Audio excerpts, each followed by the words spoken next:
Katanya siapapun yang masuk ke dalam kuburan keramat ini itu nggak pernah benar-benar sendirian. Awalnya saya nggak percaya, tapi malam ini saya merasakan sendiri. Saat pertama kali saya masuk, itu suasananya udah langsung terasa berbeda.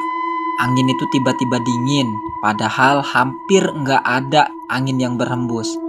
Dan di antara nisan-nisan tua yang udah mulai hancur dan ditutupin lumut, itu saya mulai ada perasaan aneh. Seperti ada yang memperhatikan saya dari kejauhan. Tapi saya tetap coba tenang sambil saya terus berjalan menyusuri jalan setapak yang sudah hampir lama hilang. Karena warga sekitar pernah bilang di tempat ini sering terjadi hal-hal yang janggal. Beberapa orang mengaku melihat sosok berdiri di antara makam dan bahkan ada yang mendengar suara langkah mengikuti mereka. Padahal tidak ada siapapun, dan jujur saya sekarang mulai mempercayai. Semakin dalam saya masuk, perasaan itu semakin kuat. Bulu kuduk tiba-tiba berdiri karena setiap langkah itu mulai terasa berat. Seolah-olah ada yang tidak mengizinkan saya untuk eksplorisasi di sini. Dan tiba-tiba saya berhenti di sudut mata saya seperti ada bayangan yang bergerak cepat di balik salah satu batu nisan di antara pepohonan ini. La ilaha illallah, Allahu akbar, astagfirullahaladzim, astagfirullahaladzim, astagfirullahaladzim, la ilaha illallah, la ilaha illallah, astagfirullah. Dan tiba-tiba saya berhenti di sudut mata saya seperti ada bayangan yang bergerak cepat di balik salah satu batu nisan di antara pepohonan ini. Saya langsung menoleh tapi tidak ada siapa-siapa.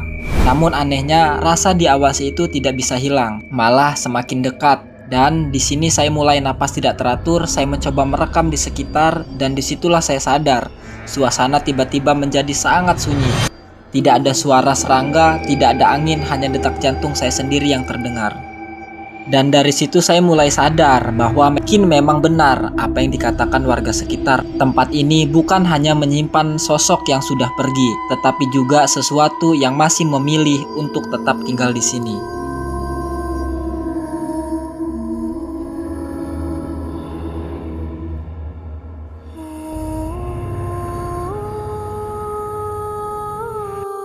Tapi anehnya setelah kejadian itu tiba-tiba tercium wangi bunga kuburan. Bukan sekedar samar tapi sangat jelas bercampur dengan bau kemenyan seperti baru saja dibakar.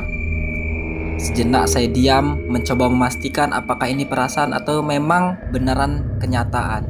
Tapi semakin saya hirup bau itu semakin kuat. Tak lama dari kejadian itu saya memberanikan diri berjalan lebih dalam ke arah tempat di mana sosok itu tadi sempat saya lihat. Dan ketika saya sampai di titik itu, di tempat tujuan itu, semuanya itu kosong, nggak ada siapa-siapa, tidak ada bayangan, bahkan tidak ada tanda keberadaan apapun.